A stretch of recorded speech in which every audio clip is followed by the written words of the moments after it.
into some learning objectives for this evening. So I'm going to go over some really fundamental concepts in ABA. But the first thing I'm going to go over is, what does ABA stand for? Right? Everything has a three-letter acronym. Oh, see, Felicia already studied up. Did you hack into my account and look at the presentation? Okay. No. Come on, you. So I'm going to go over what that is first. And then I'm going to get into two of these bedrock fundamental concepts of human behavior that we're going to use in every class. It's going to be, how do our brains choose what to do? And then, how does the brain wire itself? That'll make a little bit more sense as I kind of dig in, but when we look at the fundamentals, we're going to look at really how our brains work. And once we can understand how our brains work and how they make decisions, then I can help influence someone to be able to maybe make a different decision or learn a new behavior. And if I kind of think back about the why, if I think about better social interactions, how to handle challenging behaviors or teach communication or learn independence, these are all skills that have to be learned in the brain. I have to learn new things. My brain has to create new wiring every time I learn something new. So if I learn how the brain creates those wires, then I can teach new things. And we're going to learn that tonight. And we're going to keep learning that as we go as well. Okay. I'm going to assume the answer might be no. But does anyone know who this Albert Einstein? gentleman is? He kind of looks like Albert Einstein a little bit. That's true. Any other guesses? This is our godfather of applied behavior analysis, B.F. Skinner. Yeah. And when we look at the science of behavior analysis, so I'm going to kind of break down. I got to get a whiteboard this time too, Yeah. which is like, a huge upgrade. All right. So I've got ABA. People think it's the American Bar Association. It probably is the American Bar Association, but for us, it's not that. I'm going to first talk about what the BA Can I get my notebook out and part take notes? means. Please do. Absolutely. What the BA part means. That stands for behavioral analysis. That is the science of human behavior. And if I get more specific with it, it's how rewards and punishments shape our behavior. So how we learn from our environment.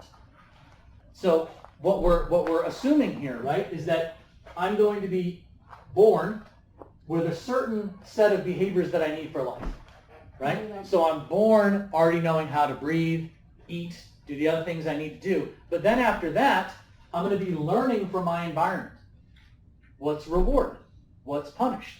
What doesn't come in what comes in contract with something neutral?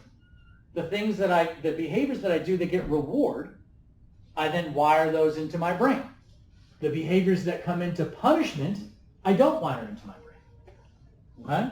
And we're going to talk about why that's a little bit complex. But that is the science of behavior analysis. Okay? So that's the BA part of ABA. And then kind of how we use some of these natural laws to change our habits and behaviors. And then how we learn them, how we use them to teach new skills. All right? So this is the science that we're going to be using. Who knows who this is? Yeah, we've seen Walter White, right? So Walter White is an applied chemist, right? He's not applying chemistry in a good way, right? But he's an applied chemist. We're going to become applied behavior analysts. So we're going to be applying the science of behavior analysis, all right? And we're going to be applying these proven laws of human behavior. And that's where we get the A part, okay? So the A is for applied, and the B is for the behavior analysis piece. And what our aim is as professionals is to always be doing this for socially significant behavior. And these are the things that we just talked about, right? The communication, the social skills, the becoming more independent. Are we going to get all things that are those kind of significant. I'm sorry, but are we going to get those kind of toys for our children? Like, are you guys going to give out like specific learning materials we can do at home, or? Yeah, that's what we're going to be doing. Yeah, we're going to be giving you strategies you can use at home, Okay. and that's going to be really important. Yep, absolutely. Okay. Mm-hmm. And then, kind of a note about why is ABA so effective for people with autism? So what we're going to learn today isn't necessarily things that are specific to autism, but they apply to all human behavior. And that tends to work really well for autism because it's such a range of needs, right? So we have a big range of needs. This because we're applying a whole field of study, it makes it a lot easier to hit everyone's needs. So I think it's important to understand that concept, okay, of what ABA kind of is, and that we're applying a science. So the things that I'm going to talk about today and ongoing aren't things that I came up with in my basement. I take no credit for them, all right? They've been proven over years and years and years as essentially natural laws of human behavior, okay? So I'm going to show a video that I have here because everything that we're going to do is it all starts with the brain. If I'm going to do anything new or I'm going to do anything, it starts with my brain, right? And who's heard of the concept of neuroplasticity? Okay, Kim, you've heard it? Okay, excellent. Neuroplasticity is central to what we're doing. So I'm just going to show this video. I think this video does a wonderful job of explaining neuroplasticity quickly, all right? And then we'll talk about some of the pieces after it's done.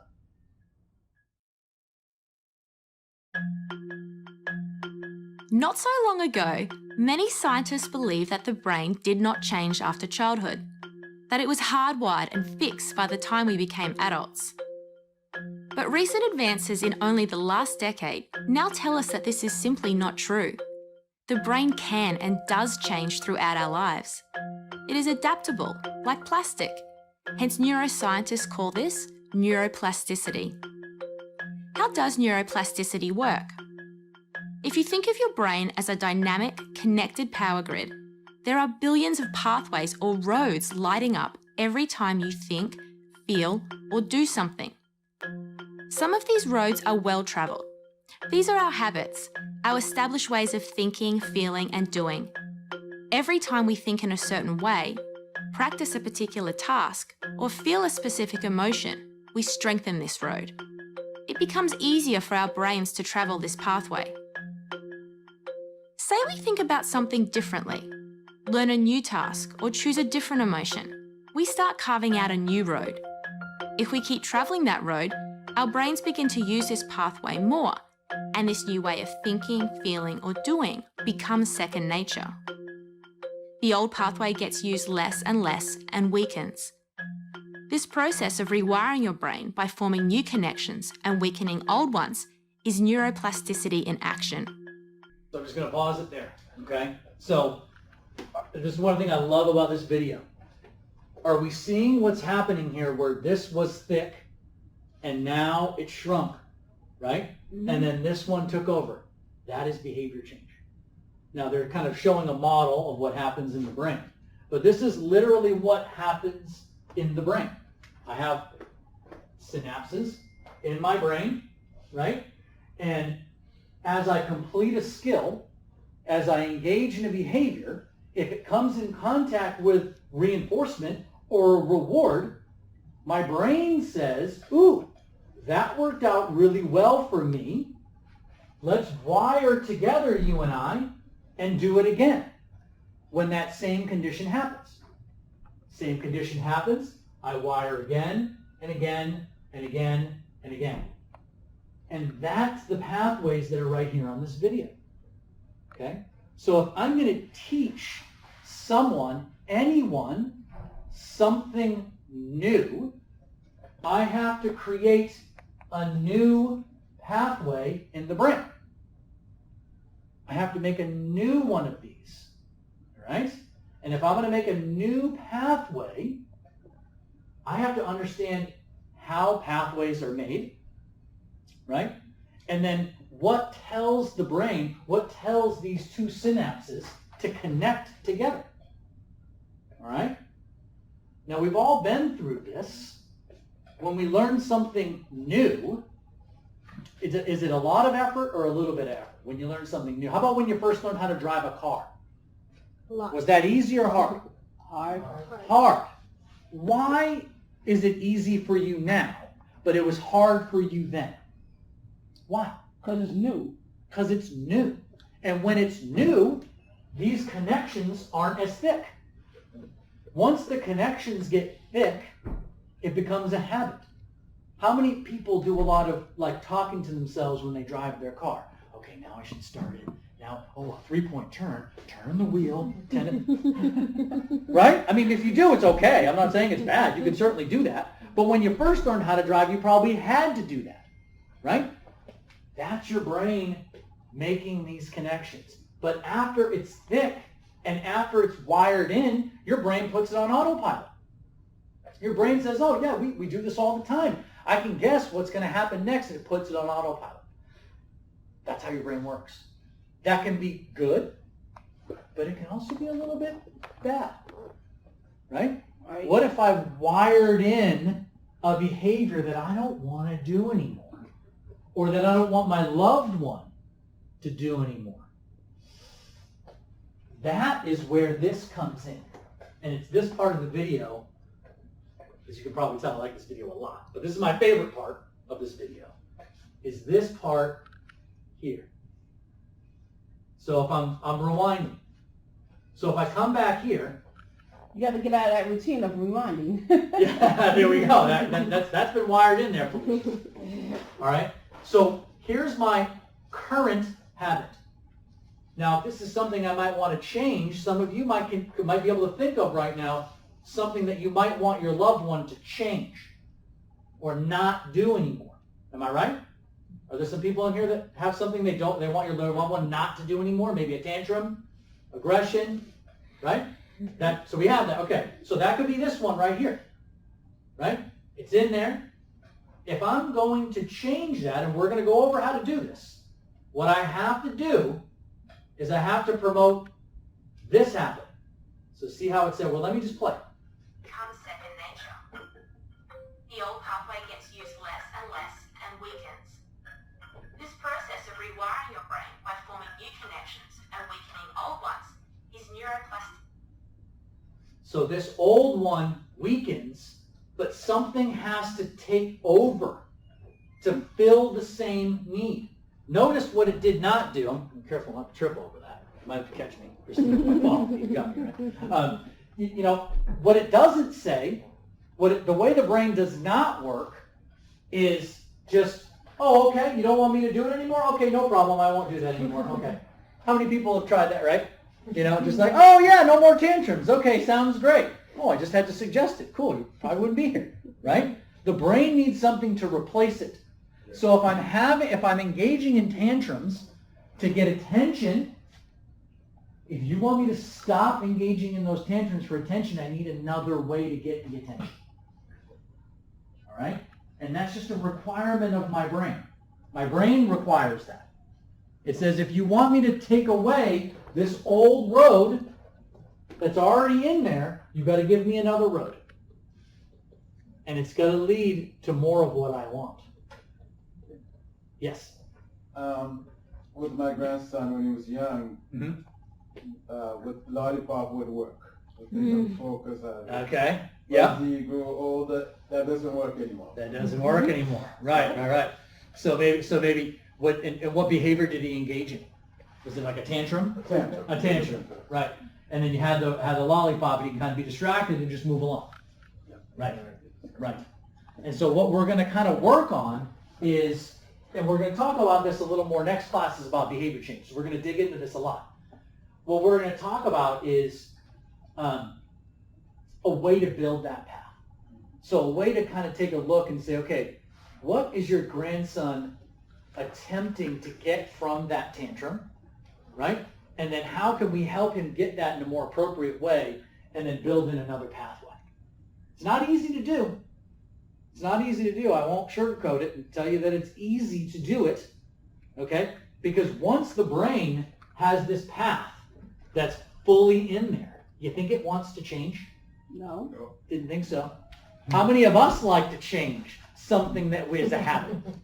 How hard is it for us to change habits? Very. Very hard, right? Yeah. when you hear that like cool word that everyone likes to say, like neuroplastic, that's what it is. It just means that your brain is able to rewire itself. The old assumption was that there was a certain age, and then the brain would not rewire itself after that age. That is not true. That is incorrect. But what is correct, though, is the more that I've been doing a behavior and it's been rewarded, the harder it is to change. The bigger this is. So if I am 40 years old and I've been engaging in a behavior for 35 of those years, my pathway is really big. And if you want me to do something different, I can do something different, but it's going to take a longer time to close that gap. Okay? And that's sometimes what makes the behavior change so difficult. If your loved one has been engaging in something for a pretty good period of time, they're not just going to change doing it when you bring home one of our practical strategies day one. I mean, that'd be great. That would be amazing. If you figure out how to do that, please tell me, and I'm going to tell all my colleagues, and then we'll all go find something else, to do with our time. But that's not how your brain works. That's the reason why. Your brain doesn't work that way. Your brain needs to be influenced and persuaded to make this change. This little video makes it sound kind of easy, but it's not easy to do. But it can happen. Okay? Does that make sense? Yeah. All right? So we'll keep digging into this. I show this video multiple times, so don't worry. It's another thing you'll get kind of sick of, but I like it. I think it does a great job.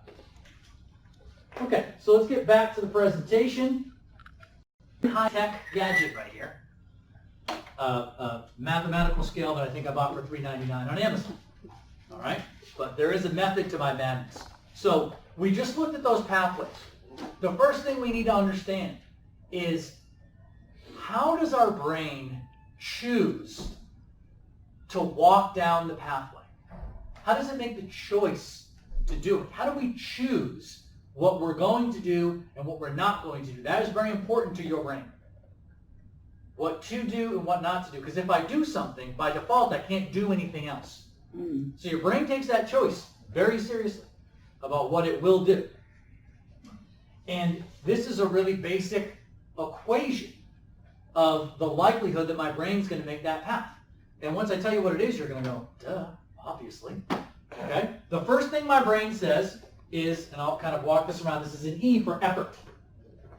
Effort. How much effort do I have to put in for this behavior? What effort level are you asking of me to do? Okay? So basically it's like a job.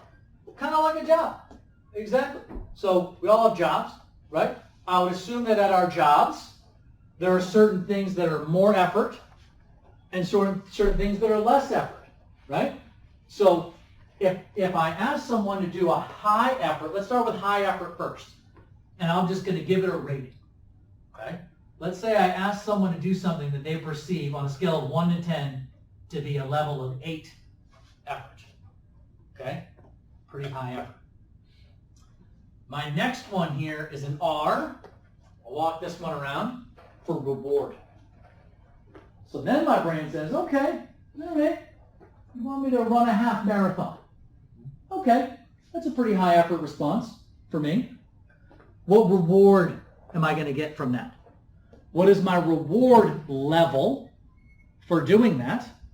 All right, and let me show you a couple examples.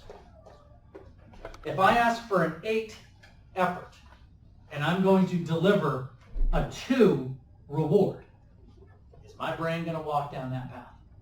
No. No. No. And like a hard no, too. Not even like hey, I thought about it for a little bit, and I decided no, and it was a hard choice. This is hard pass, I think is the kids say. Okay? Hard pass. Now, let me show you something, though. So I say, oh, okay, you want to do it for a 2. Well, what about for a 7? Right? Ooh, it's not moving all that much. It should move a little bit more. Again, $3.99 on Amazon. Okay, so I will manually do it. If, as I'm getting closer to matching the effort, the brain is kind of like, I'm listening, 8 effort, and then if I can tip the scale and I can provide more reward than the effort that I'm asking for, bang, got it. Now my brain will walk down that path and make and connect those synapses. Okay, you want me to do the half marathon? Oh, you're going to give me $10,000. Done. All right. Sold. Right? Woo-hoo-hoo! But if I don't get the $10,000, we're gonna be upset. Oh, so Felicia, I'm glad you kind of segued me a little bit there. We didn't even plan that, by the way. Did not plan that. There's a little bit of a catch here, because what our brain also cares about is when am I going to get that reward that you promised me I was going to get. Okay? If that $10,000 for running a half marathon is an IOU, an annuity to get paid when I'm 65, I'm kind of close to 60, but anyway, that is far in the future. I have to subtract that from the reward. So you gonna have to run again? Well, I don't have to run again, but let's say, so I'm at a 9 here, $10,000 half marathon, okay? But then the person says, well, I don't have that $10,000 on me currently. I gotta go to the bank and make a request, and I'd much rather just give you an IOU, but don't worry, I'll pay you back. Now I'm like, whoa, I'm not getting it right away. I have to start subtracting. You start to second guess whether or not you're going to run that marathon. Absolutely. And if that causes this to go down below the effort level, then I don't do it. Yep. An annuity to get paid when I'm 65? No thanks. I think I'll hang out and watch the Patriots game instead of running your half. To most people, this really makes a lot of sense, right? Effort, reward, okay, the time I get for the reward, I'm fine. Here's where it becomes very challenging. The perceived effort is going to be different for everyone, right? What if I'm like a marathon runner and I run a half marathon every day? Well, then running a half marathon is like a 2 effort. I do it anyway. Or maybe it's even like a 1. Now I barely need any reward to have to do it, right? Now, not only is it different for everyone, but then even for a specific person, the effort level can change. What if I already ran a half marathon and then you asked me to do it again? I'm the same person, but I just ran a half marathon. You asked me to run another one. I'm like, whoa, that 2 effort just really creeped up if you want me to run another half marathon. Okay? So you have this whole equation that's happening, and it's shifting and changing all the time. So it's hard. This isn't an easy thing to do. But you have to understand this concept. If we're going to be teaching new skills, and we're going to be learning communication, and we're going to be learning independence and routine and all those other things, it's all going to come back to this. It's all going to come back to this. Because notice what I'm not saying here is how we're teaching. People focus a lot on that, and I think it's fine.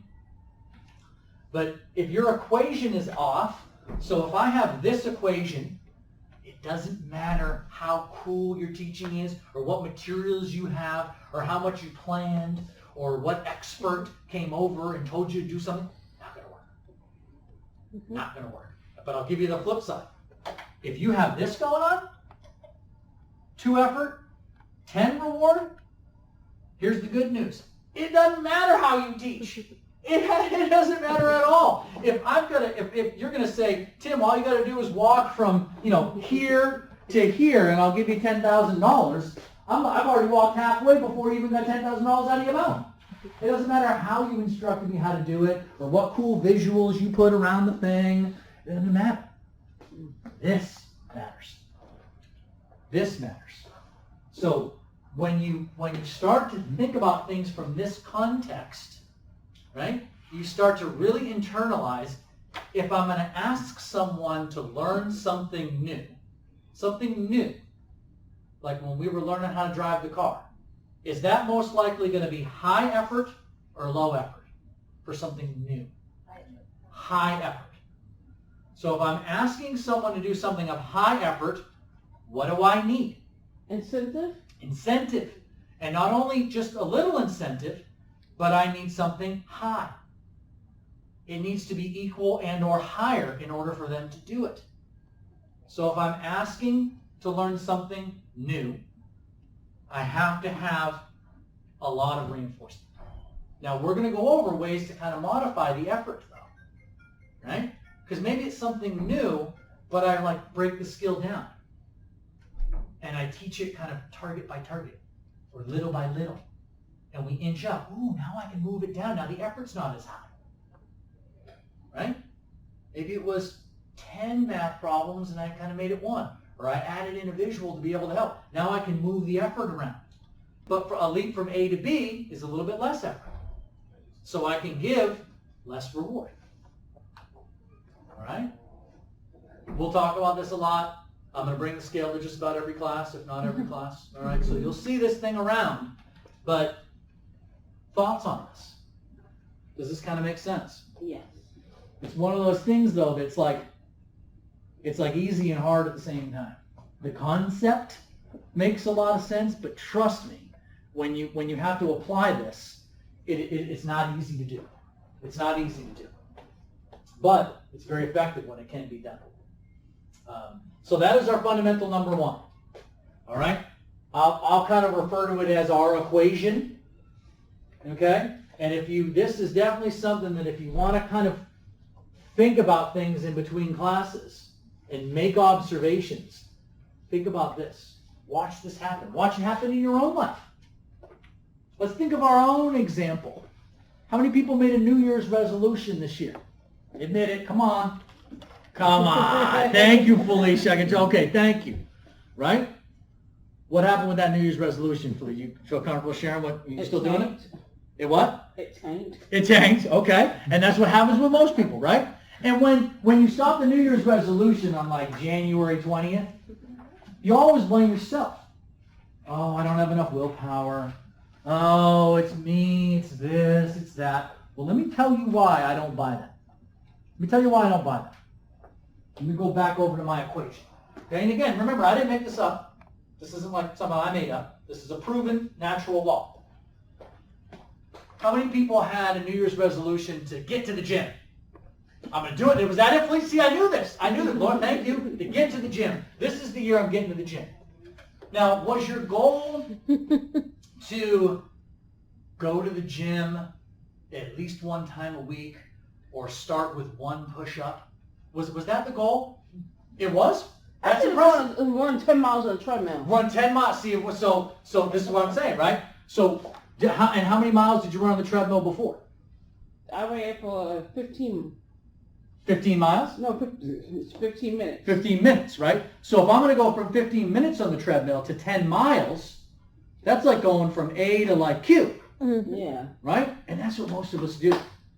We start with, we go to the end goal. I'm going to go to the gym every day. Every day I'm going to go to the gym and I'm going to work out every day, and then we do it for 2 weeks and we get on the scale and what happens? What? I gained 2 pounds. What? How could that possibly be? Right? But we've come right over here. If I currently go to the gym 0 times and I force myself to go 5 times a week, is that a high effort or a low effort response? High. I'm going to give it a 10 only because it only goes up to 10. Okay? If there was like 12 or a 15 on here, I go to that. Right? What reward am I going to get? I need the highest. I agree with you, but I'm not going to get that, am I? Not right away. Not right away. Significant latency. Significant latency. I'm going to lose the weight, but it's going to be way in the future. So this goes down to, I'll put it there, right? It's just the equation. It's not you. It's not your willpower, right? It's none of those things. It's just the equation. It's just the equation. People then ask me, well, what can I do?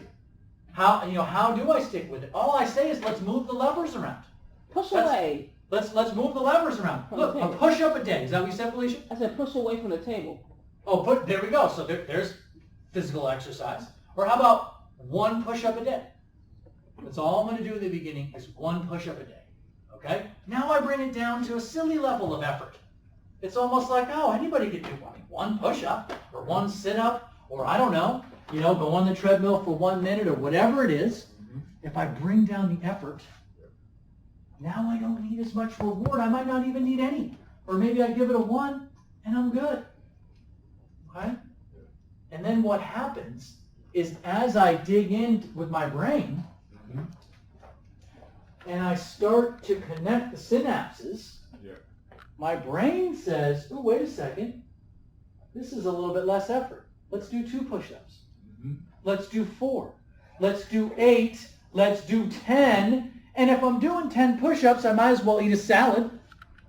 And if I'm eating a salad, I might as well go to the gym. And then all these things start happening.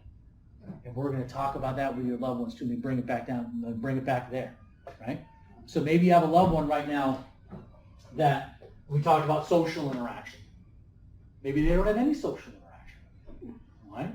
So if we're starting from a place of no social interaction currently, and I come up to your loved one and I say, okay, buddy, so I know right now we don't talk to any friends, but we're going to go to the playground and we're going to talk to 10 friends, and I want you to give them each a compliment and have a full sentence and have a full conversation with them. Let's go. You come back over here. I'm right over to my equation. For that hypothetical child I'm talking about that's not currently interacting at all, what level effort am I at? A 10, only because it only goes up to 10. Yeah. Okay? What would I have to give him or her in order to make that happen? A 10. I would have to have a 10 reward. I would have to somehow, I don't know, like send them to the moon or have them meet, the Star Wars characters or go to Disneyland. I don't know, right?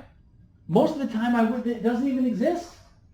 There might not even be a level of reward high enough, okay? So then that means with the lever that I have to move is this one, right? But the more reward I have, the better too. So we'll talk about that piece, all right?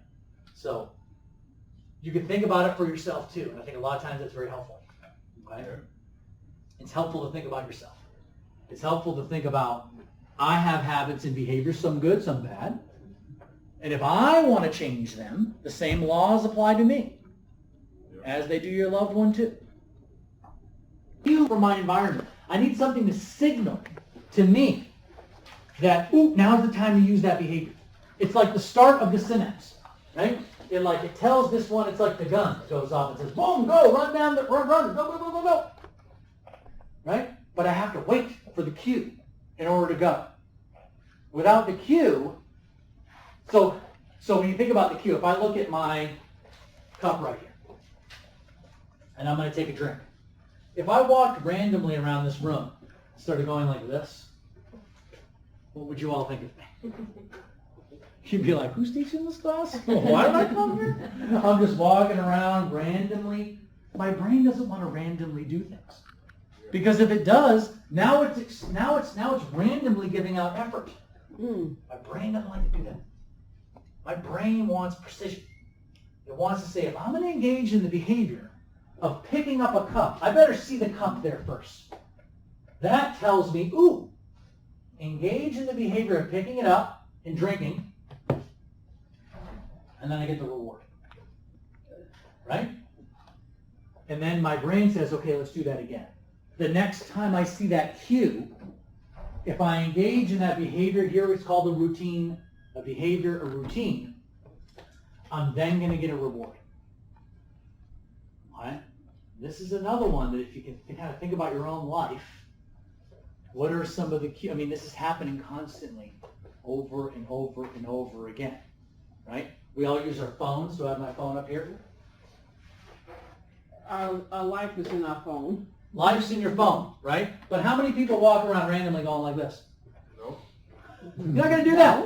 I have to see my phone, right? Not only do I need to see my phone, but then I unlock it. So when I see my phone, that's my cue to unlock my phone. That's my cue to do everything in here. So I need a cue. I need the other way of hearing me call is a signal. I need a signal, a cue. I need something in my environment that tells me that I can engage in a behavior that will eventually result in a reward.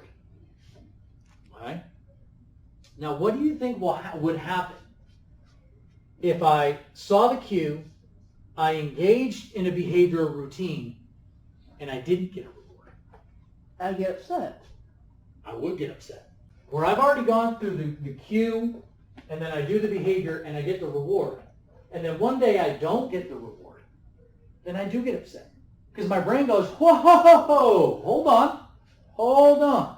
I've got a whole path in here that tells me that when I see that thing happen in my environment, if I engage in this behavior, I'm going to get a reward. Where's my reward at?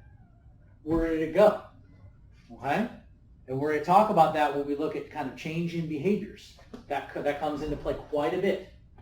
Now, let's say it's maybe the first time now, or I don't really have a path kind of fully formed. If I go through this and I get to the other side and I don't get a reward, is my brain going to walk down that path again? Yeah. No. Nope. Not going to do it. It's going to say, that didn't work out well. I walked down this path and it led to nothing. Didn't work out for me. Not going to do it. All right? Now, on the other side, what if I walk down the path and now not only do I get no reward, but what if I get punishment? What if I come in contact with something I don't like? Am I going to do it again? No. Not going to do it again. Okay? This is another one that's kind of like, yeah, Tim, I kind of get it. Like, you're not blowing my mind here and saying anything crazy. I know I'm not. But that's how your brain decides how it wires itself. And we have to know that. Because if I'm working with a child who's engaging in a routine, I know that they're seeking some form of reward. I might not know what the reward is yet, but they're seeking some form of reward, and here's the tricky part. It's reward as perceived by them, not by me. And here's the challenge. I only get to live in one brain, and that's mine. But my brain doesn't really matter if I'm analyzing someone else's behavior. It's what they perceive as a reward, right? Not what I perceive as a reward. It's what they might perceive as punishment, not what I perceive as punishment. That's as defined by me, right? So I might think that I'm delivering a punishment to one of my daughters. But if they continue, so let's give like let me think of an actual example with one of my daughters. Like if one of your daughters want to draw on the wall. Okay, they've done that. All right, that's my son actually. So let's do that one then. Okay, so my son likes to draw on the wall. All right, so my son, I come home and he's drawing on the wall. Right? What's a natural thing that a parent might do? Get a bucket of water and soap. Okay, get a bucket of water and soap. Right? What might you say to your son doing that? Don't do that. Don't do that. Hey. Stop it. Whoa, what, you drawing on the wall again? Stop doing that. That's like if you say, stop running down those stairs before you fall. Yeah. And then they fall and hurt themselves. And then Oh, yeah, there we go. Yeah. So there's a whole nother, I love that you brought up that example. So let me give both of the examples.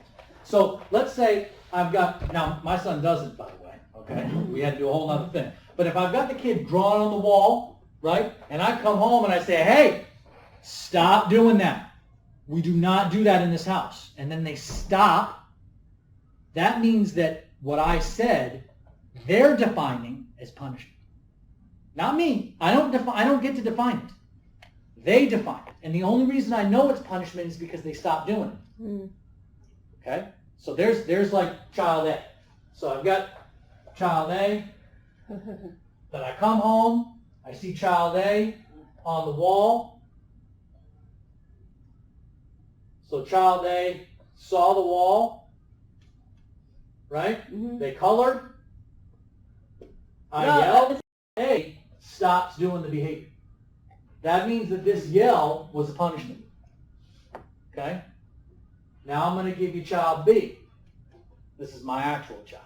Okay? He sees the wall. He colors. Right?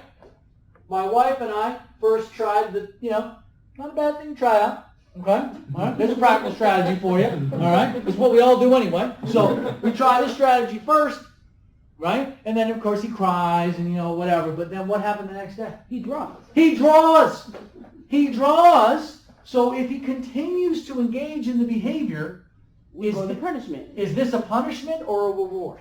Reward. It's a Reward. reward as defined by him, not by me. Not by me. It's defined by him.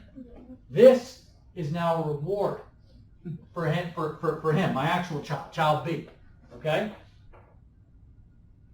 This is a tricky concept to get because we define it by us and like how we view things. I view it like I yelled at you, I scolded you, I told you what was wrong, and you did it again. What? It's a punishment. It's a punishment. I'm punishing you. Yeah. But this is the thing. I have to Is he see the what- middle child or the youngest child? He is my third child. So he's the youngest now, but he's not going to be the youngest forever. So he's the youngest one, so he does it for attention. Well, see, he could. He could, and we're going to get into that because we do have to get into why, right? But what I want you guys to kind of get just from tonight's class is this, okay?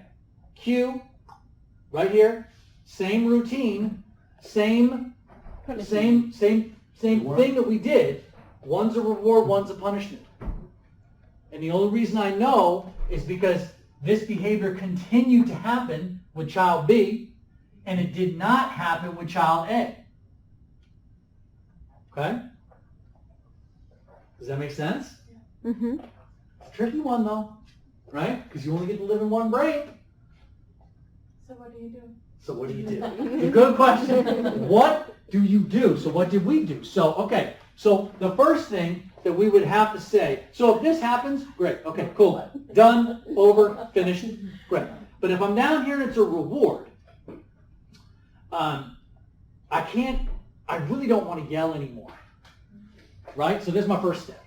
Because if I continue to do that, that pattern that got grooved in, it just keeps grooving in.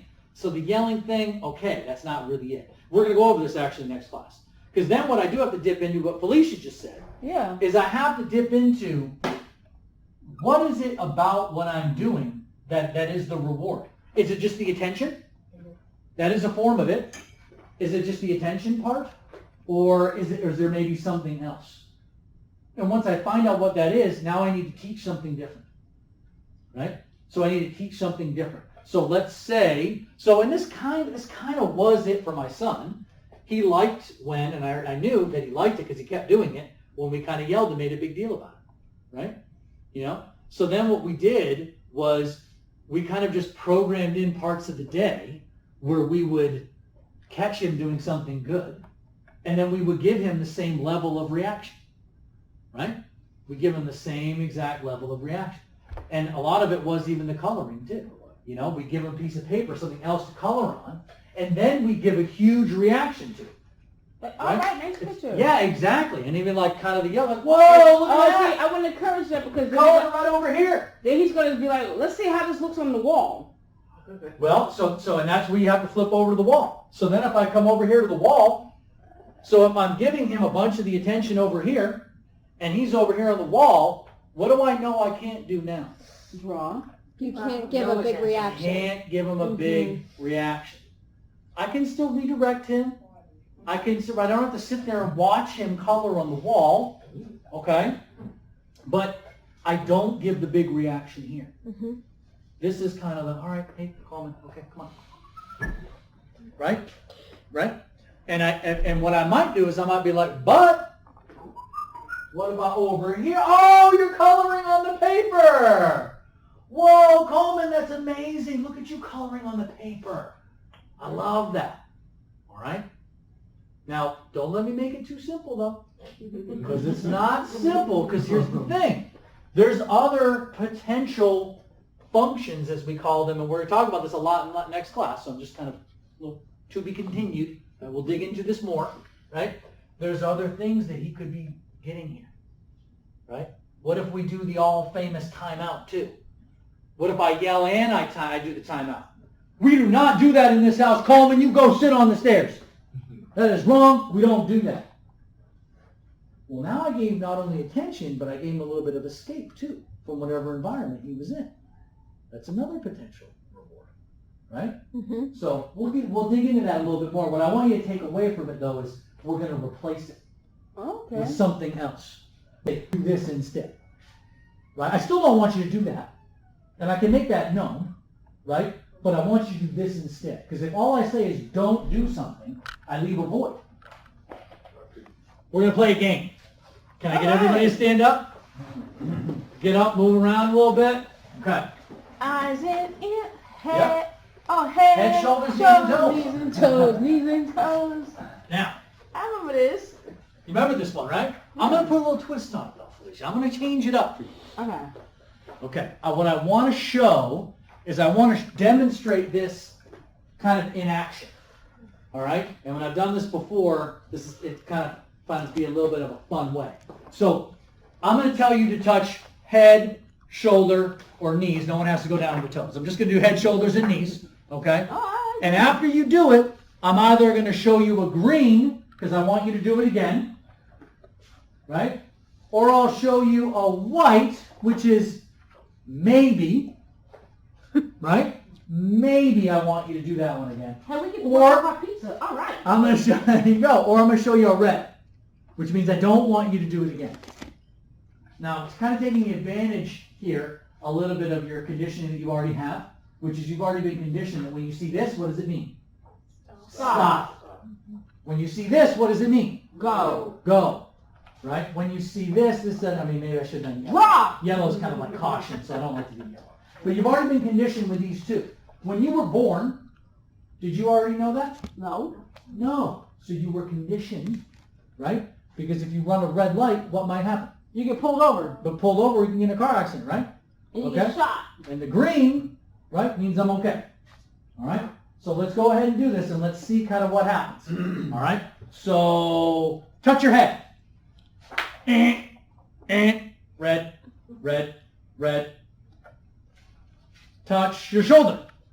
Green, green, green. Touch your head. Red, red, red, red. Red, I'm touching head. Red, I'm touching head. Touch your shoulder. Green, green. Good, good. Touch your head. Whoa, red. Red. Remember, red means don't do it. Red means don't do it. It's okay. Okay, Let I'm it sink in. Let it sink in. No, you're not out. You're not out. You're still in. You're still in. Touch your shoulder. Green. Good. Green. Green. Touch your head. Oh, I'm already seeing some people not do it. I like it. Good. That's red. That's red. That's red. Touch your shoulder. Green. Good. Shoulders are green. Touch your head. Ah, now we got it. We have to count that. I think that was maybe 6. It's always different. Okay? When you come in contact with this, You stop. right? You stop. But it doesn't happen right away. Your brain had to kind of like test it out a little bit, right? Your brain was kind of doing a little bit of this. It's like, okay, I got the cue of touch head. Okay, I went ahead and engaged in the behavior. Oh, but then I got the red, right? It takes a little bit for that to sink in. But once it does, if we had kept doing that, was anyone going to touch their head again? No. You knew it was the red. But then the touching shoulders was the green, right? So if we were to kind of do that over and over and over again, you create those different pathways. The shoulders would be green, and the head would be red. Now, I didn't use the white because white kind of stands for something that's neutral. And this is a little bit of a tough concept. And there's a little bit of like almost disagreement in my profession about if something can actually be in neutral. I believe that it can, that it does exist. And that there can be something that is neutral. That your brain just goes, I don't know. It's not really punishment. But I don't really think it's reward either. I'm sort of like in the middle. Okay? So just kind of keep that in mind as we talk about behavior change. But most of the time, what I will say is that most of the time, your brain is going to be doing one of these two things. It's going to be saying, I like that, I want that to continue, or no thank you. I do not want that to continue. 1 or the other? What do you think can make it really challenging when we're trying to change behavior? Stop and go, stop and go. Stop and go, exactly. Yesterday I thought you thought it was a red, but today you think it's a green? Wait, I thought it was a red, but I think it's a red, but you think it's a green? Wait, but it was a green at 2 o'clock and now it's a red here? That does happen. I'm not going to tell you that it doesn't happen. So that's a challenging piece. But the good news is that your brain, even though sometimes it might go back and forth, it's going to choose one of these eventually. Eventually it's going to choose one of these, and then that's going to be the path that it walks down. Okay? So eventually, my son is either going to color on the walls, or he's going to color somewhere else. Okay? He's going to make a choice, but he might kind of float in between the two for a little while, which can be challenging. Okay? Does that make sense? Yeah. Yes? Or sorry, no. I don't want to do it. See, I switched. No. Yes, I do want to do it. Okay? And if you think about kind of how that comes in, what I also like about this too is that, again, we weren't born knowing that this means stop and this means go. That got conditioned. That got conditioned into us. Okay? This led to reinforcement. This could potentially lead to punishment. Okay? All right. Very good. So, being a little mindful of time, does everyone have this worksheet that has the cue routine example? So I did this one because I wanted to give you an example. So I have something here of maybe something I want to learn. So I chose something that I'm trying to teach myself how to do, a habit that I want to do, which was make a list of important weekly to-do items. Okay? That was something I wanted to do. That was a habit that I wanted to create for myself. All right? Now, it was something... And what was the reward? New. Well, so there we go, right? You have to have a reward, Felicia. We're already on the same page. So, if I was not creating a list of weekly tasks beforehand, was that going to be high effort or low? High. It's going to be high, okay? So we'll give it maybe like an 8, all right?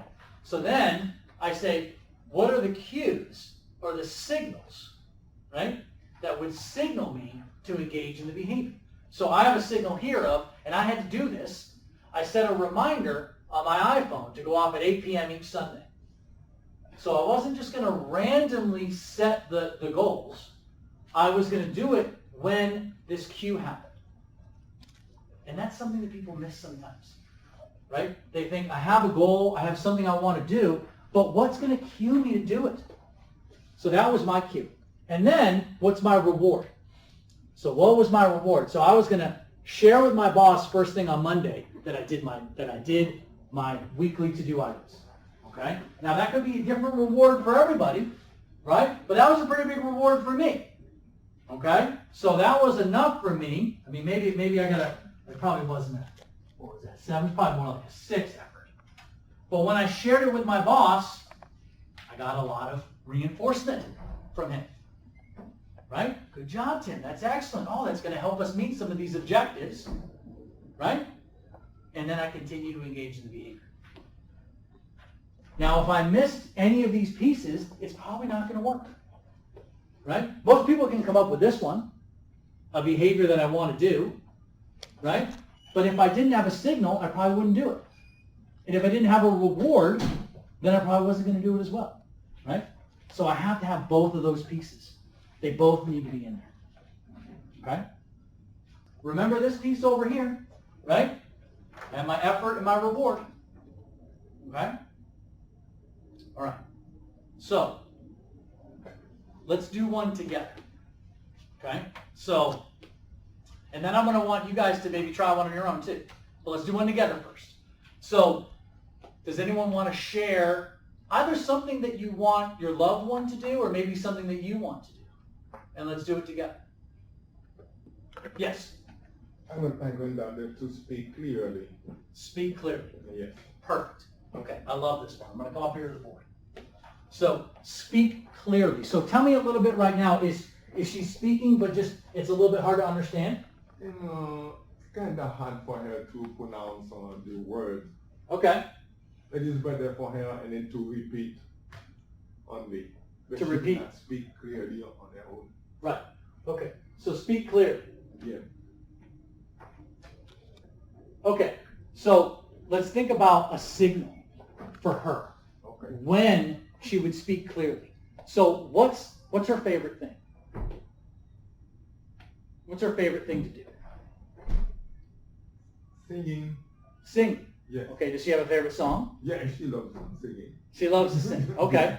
All right. So a lot of times when we get to the cue or the signal, it's best to think of something that the person really likes. Yeah, singing. Right? So singing could be a good cue. Okay. So, and when she sings, is it because someone asked her to sing a song? Or, She's singing with her mother, or when she's listening to YouTube music, especially gospel music, yep. and then she's singing with other people. And when she sings, is her speech clear? Yes. Her speech is clear. Okay. Yeah, but she repeats what she's listening to. She repeats what she's listening to. Okay.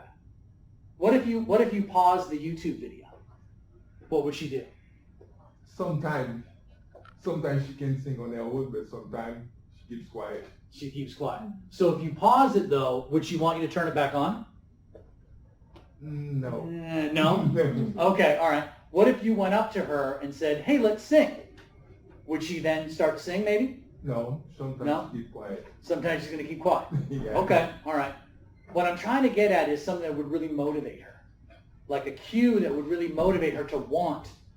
Yeah, To she would say. like to see people in YouTube or on big screen TV. She would like to see people singing. At that time, Big groups of she would start big groups singing. of people. And then she'll start singing. Okay. So once the YouTube is started. Right. maybe. Then she, once it starts. Yeah. So would she, but if you pause it, she might not ask you to turn it back on. No. No, where does she usually watch YouTube? Is it on a phone? YouTube and big screen TV. Oh, she watches it on the TV. Yes. Or So what if YouTube. I had, how does she turn it on? Does she have a remote? And she cannot use it. But She can't use it, so No. how does she get the TV turned on? we did. You do. We did turn it for her. You turn it on Yeah, first. she's 10. She's 10. Yeah. So does she come up and ask you to turn it on?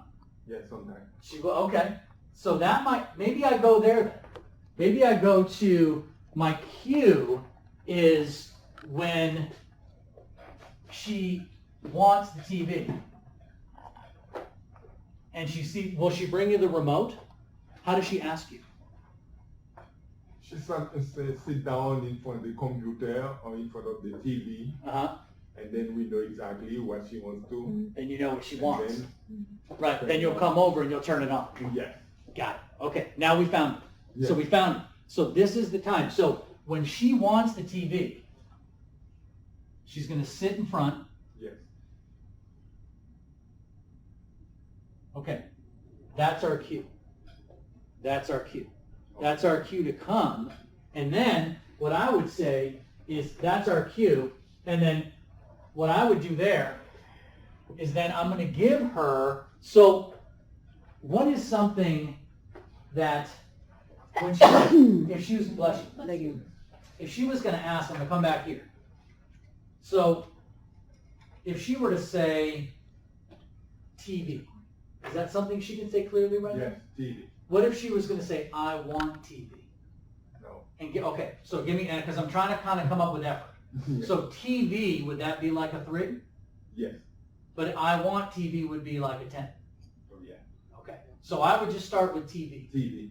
I would just start with TV because then the reward that I'm going to give is turning on the TV, right? So that's probably not like a 10, okay? You're probably going to be down here, right?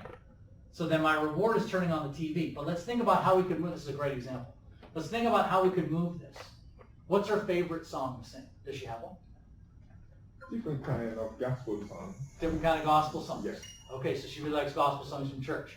Yes. So one way that you could potentially move this, and this would take a little bit of kind of testing, is if she has a particular song that she really likes, that she's really into, or maybe a new song that you show her, if you turn on the TV and you go to that song, that could move this as a little bit more reward.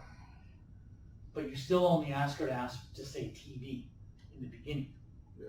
Because then, once she's able to do that multiple times, then maybe we would say, want TV. And then we'd add in the I want TV. Okay. Right? But see, the signal is the key part in that. And that's what's so challenging. Yeah. Because you already know what she wants. Yeah. Right? Yeah. You know what she wants. Exactly. You know? But that's a time that she's really, really motivated. And that could be a really good signal. Right? That would show her that, okay, here's my cue, here's my signal. If I say TV, my grandfather's going to turn it on right away. And not only is he going to turn it on, but he might find my favorite gospel song. Or maybe he sings along with me. Yeah. Or maybe someone comes in the room and praises me. Mm-hmm. And then that will, I'll come back to my synapses here. That gets that synapse wired in the brain.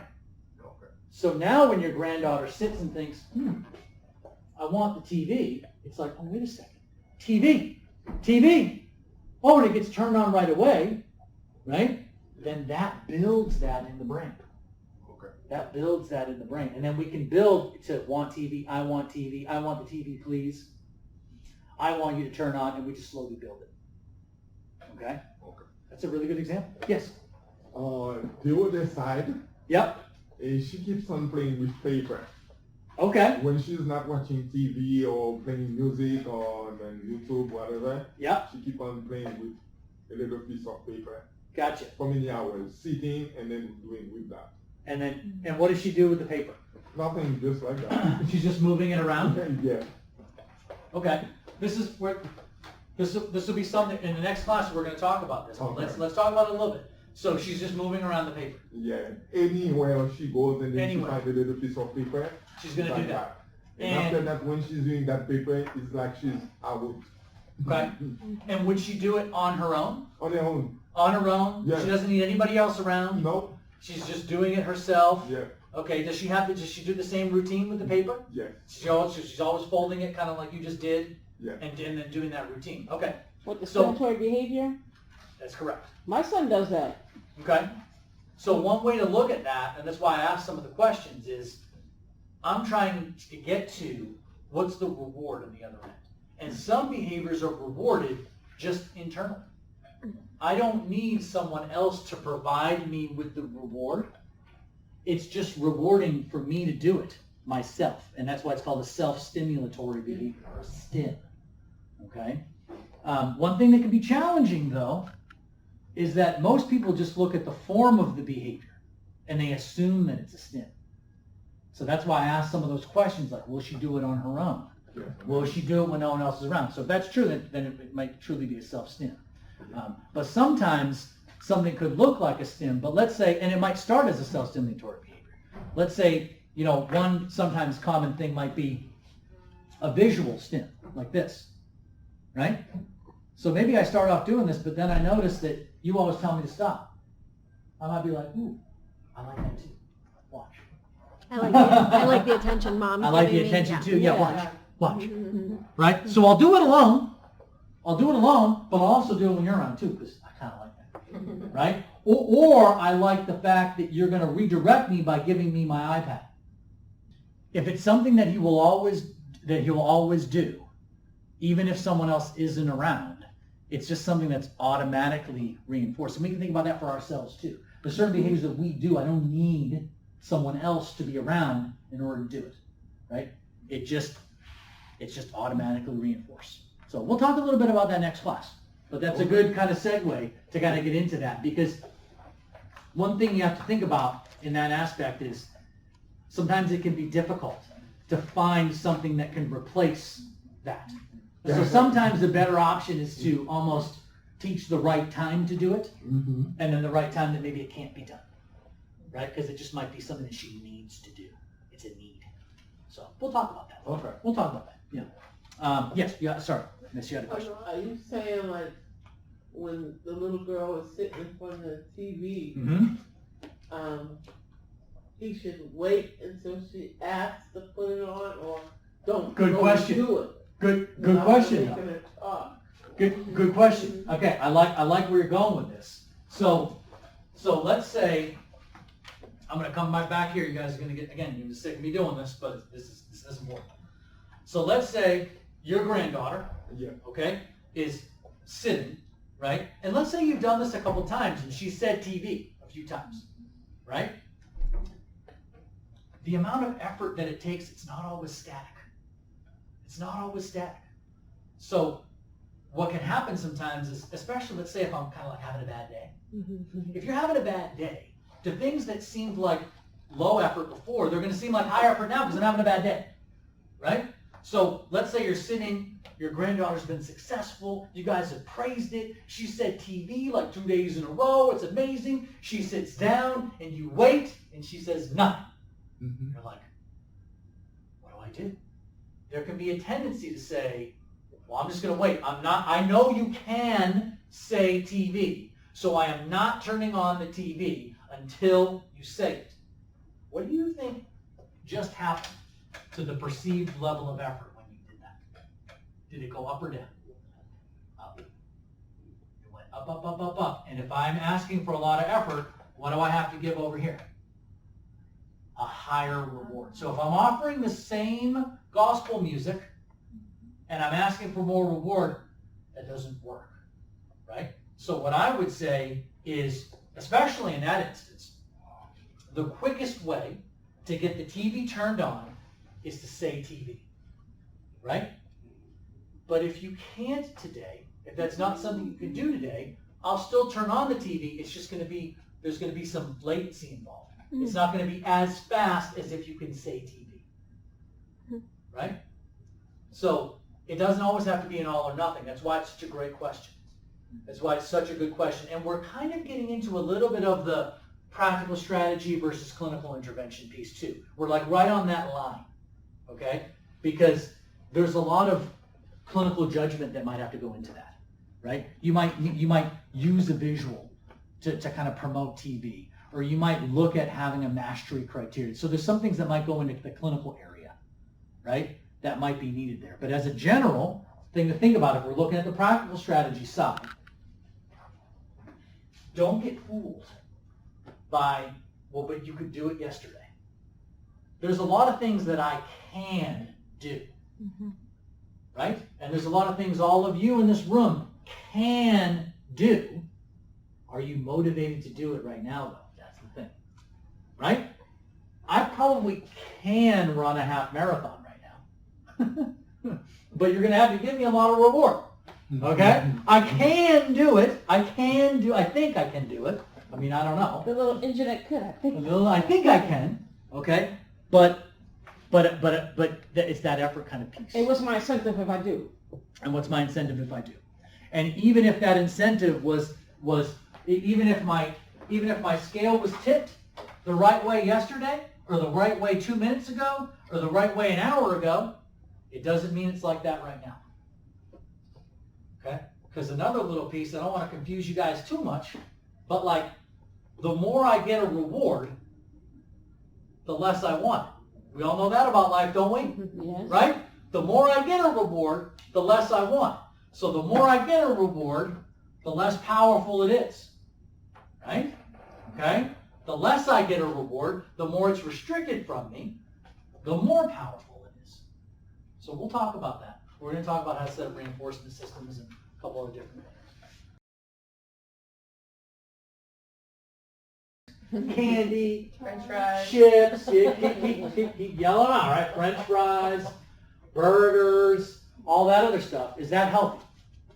No, that is not healthy. Is that going to give me some long-term ramifications that are bad? Yes. Okay?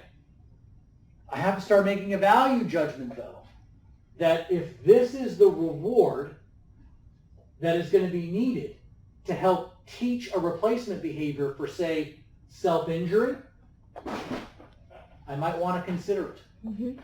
Again, just consider it, right? Which one outweighs? If it's just sort of like learning how to put my socks away, Mm-hmm. yeah, that might not be worth it, right? So that's kind of my quick answer to your question, is just the push and pull of how significant is the behavior that I'm trying to teach, and what am I giving up on the other side? Because here's the tricky thing. I don't get to decide the reward. If I did, it would make my job a lot easier, right? I'd have every kid rewarded by me saying, good job, Jimmy. Because I can say, good job, Jimmy, to everybody. And I don't have to stop at the 99 cent And I don't have to store. stop at the 99-cent store. I don't even have to think about it. I just say, good job, Jimmy. And some kid gets enough, and I'm like, yes, you're going to be the best. Right? But it doesn't always work. So if that's your loved one, let's talk, Okay. right? Yeah. Because And we'll talk about we're also going to talk about paring back reward too. absolutely. Parent back Because Yes. as these pathways grow stronger, they need less and less reward to the point of not needing reward at all. 100% correct. 100% correct. So as we build the pathway, think about it like a path in the woods, right? So if I'm blazing a new trail, right? It's a high effort, so I need a high reward. But then as the trail gets worn in, I don't need as much effort. I don't need as much reward anymore because the effort's low. My effort's going down, my reward can go down. A very common concern, and I understand it because I am a parent, is my daughter going to need me to rock her to sleep for her entire life? Is she going to be 15 and I'm going to be like, oh, I love you, sweetheart? No, right? Or, I'm potty training. I think I did this in the last one. My mom used to give me a lifesaver. I remember. An orange one, by the way. Every time I went in the potty when I was a little kid. Does she still do that now? No. I can report that she does not. I can report that she does not do that right now. That was a high effort response for me when I was a little boy, right? I didn't want to go in the potty. It was a high effort response. So my mom had to give me a high reward. So my second daughter, she didn't want to go in the potty. She was perfectly happy to go, in her diaper and not even tell us. She didn't care. She'd go play around, right? So it was the same thing here. My oldest daughter was naturally reinforced. So it was a low effort response. I didn't need lifesavers. I didn't need to sing the potty song. I didn't need to do all the things I did with my second daughter. We've all done that, right? Okay? They're different people. They're different people. As we all are. We all know that. We're all different, right? As a behavior analyst, what that means to me is we all perceive reward and punishment differently. So that's, going back to the point that Lauren meant, which is extremely important to remember. Just because I have to give an 8 reward now doesn't mean I'm going to give it forever. Forever and ever and ever. So if I'm rewarding something right now with my candy, my chips, and my French fries, I should be able to fade this over time. If I'm not, again, I'm going to get into this is going over the practical strategies into the clinical side, right? So this is where we have a lot of training, right? In how to fade this over time. But just know that the science shows us that we can fade it. It doesn't have to be a lifelong thing where every time that your son says something, I give him a chip. Right? Got it.